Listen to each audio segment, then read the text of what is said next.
ama dowladda Soomaaliya maalin waxay qabatay wiil yar oo bajaaj wuxuu sameeyay YouTuber bahayo qorib intuu soo qaato dadka telefoonada ka qaaday markaa wuxuu sameeyay baraanki way ahayd aduu dadka telefoonada ugu celinay laakiin baraanki way dowladda Soomaaliya intay u tagtay yarkii way soo qabatay waa ku dhiirigelinay laakiin shiyo wiilka yar oo saas ahay waxa la markaa la soo qabtay xalay maxkamad baa la marsiinaya wuxuu dhiirigelinay tuuganimada Sheekh Shaantay wuxuu dhiirigelinaya gaalnimada la soo qabtay بس اسكو قبيل باتين بالله بس مدحوينه اسكو قبيل yihiin بالله بس dawladda isku qabiil yihiin بالله xaq qabato dawladda dalkeeda dadka wayda u dhaaratay Sheekh Shaantay ka qabato ummadda Soomaaliyeed waxa ka qabato waxa kale dalka Soomaaliyeed ha ka qabato diinta bahdiladeeda ha ka qabato dulmada ku socdo hadduu intaas looga qabanayna de waxaan u raarnaa dawladda inay dulmiga iyo waxa soo wado ay raali ka tahay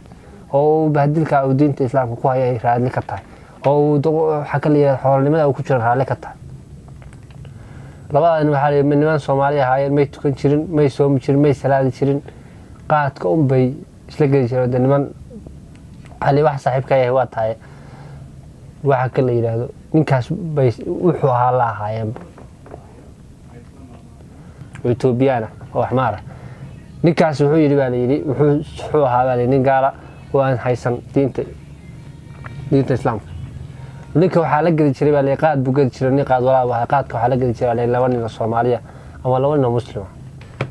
Assalaamu alaykum warahmatullahi wabarakatuh saaxiibayaal soo halkan waa channel leeyahay magacaygu waa channel soo dhawaada muuqaal cusub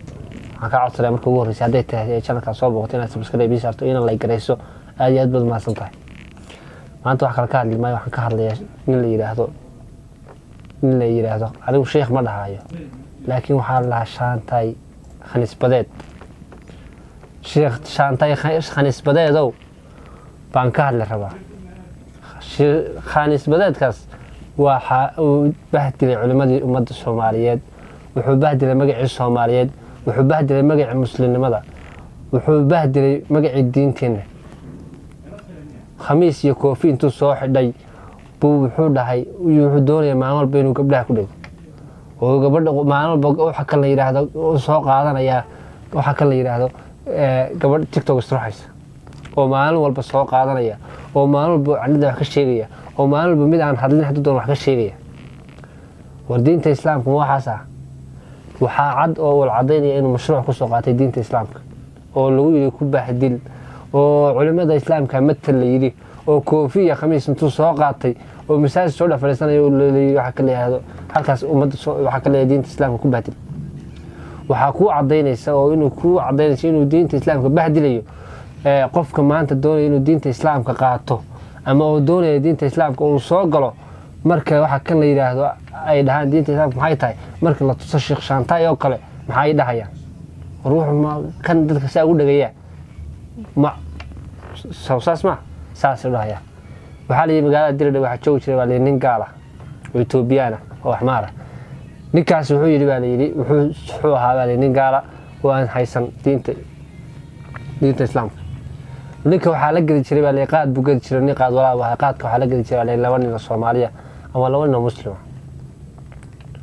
labadan waxa ay niman Soomaali ahaayeen may tukan jirin may soomi jirin may salaadi jirin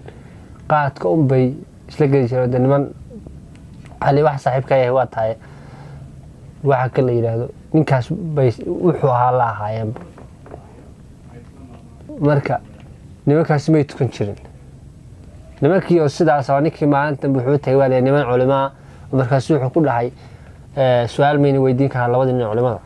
markaas ku dhahan ha markaas labada nin halka fadhiya Soomaalida magaala mise Muslim waa Muslim baa leeyahay niman Soomaali oo Muslim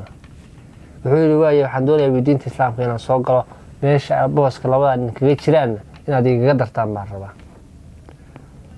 hay maxay booska kaga jiraan nimankaas ma tukadaan waa nin iska dhib yar biyoodii iska dhib yar ma tukadaan ma soomaan ma salaadaan marka qaybta iska dhibka yar baan rabaa buu nimanka inaad iga dartaan nimankii fajac bay ku noqotay waxa la haysamay garan waayeen way yaabeen nimankii wax kale yaa sidii kaga ma yahay nimankii bay ugu caan waxay dhawr balaayatii diinta islaamka magac disheene ninkaan wuxuu yiri rabaa inuu islaamnimada qaatay idinkaan diinteeni waxa kale suurad xumeeyay kaalay oo tukada nimankii sidii wax sameeyeen way tukadeen way soomeen way wax kale waxa kale sidii laga rabay bay sameeyeen ninkiina sidii ugu dayday sidii buu ku soo islaamay marka Sheekh Shaantay maanta anigu waxaan u arkaa inuu yahay nin diinta islaamka bahdilaya nin diinta islaamka meel dhac uga geysanaya nin waxa kale yiraahdo maalin kasta gabadh candada ka sheekeynaya oo maalin kasta waxa kale wax ummadda u soo gudbinaya soo saaranaya waxa kale yiraahdo naaga qaaqawan markaasaad sheekha war diintu iyadoo ay tahay waxa kale wax la isu sheego oo haddana ay nasteexad tahay oo aysan xoog ahayn haddana maaha inaad suurad xumayso dumar aad ku dhigto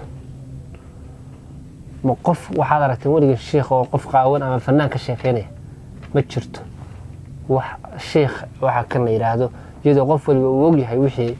diintu ay nafartay ama ay fiican tahay in la isfaro haddana Sheekh Shaantay nin maalin kasta gabadh candada ku dhagan sheekh maaha wuxuu magac dilayaa magacii sheekhnimada magac qaab dilaya wuxuu istaa khamiiskii waxa kale yiraahdo diinta islaamka waxa kale yiraahdo astaantii lagu yaqaanay wuxuu wataa koofidii wuxuu wataa kitaabkii wuxuu sheeganayaa wuxuu ku jira beedkii Ilaahay waa qofka markaad weydiiso naga daawa YouTuber war maxaa YouTuber-ka iyadoo YouTuber leh dadka si fiican istaaqada uga raadsadaan waxa lagu raadsadaa dumar candada wax lagu raadsadaa